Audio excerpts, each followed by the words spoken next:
अस्सलाम वालेकुम। गल्फ़ ख़बरें में आप तमाम लोगों को वेलकम करते हैं।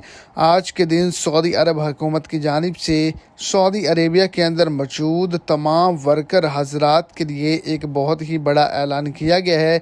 आज के दिन छुट्टी के हवाले से, काम के हवाले से, तनख्वाह के हवाले से और ओवर टाइम के हवाले से एक बड़ी अपडेट को शेयर किया गया है और एक बड़ी खुशखबरी सुनाई गई है। जितने भी पाकिस्तानी, जितने भी इंडियन और जितने भी बांग्लादेशी वर्कर हज़रात सऊदी अरेबिया के अंदर मौजूद हैं और कोई भी काम करते हैं और किसी भी शहर के अंदर, किसी भी रीजन के अंदर मौजूद हैं, उनके लिए बड़ी खुशखबरी है। वीडियो की तफसीलात को जानने के लिए वीडियो को एंड तक देखें ताकि आपको तमाम डिटेल के अच्छे से समझ आ सके।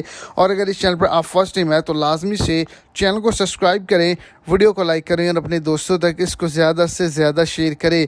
तो आपको बताता चलूँ कि हर निजी इदारे के अंदर और इसके अलावा जितने भी गैर मुल्की मुलाजमीन हैं उनको 4 छुट्टियाँ की जाएंगी और इन 4 छुट्टियों के दौरान किसी भी किस्म का काम नहीं लिया जाएगा।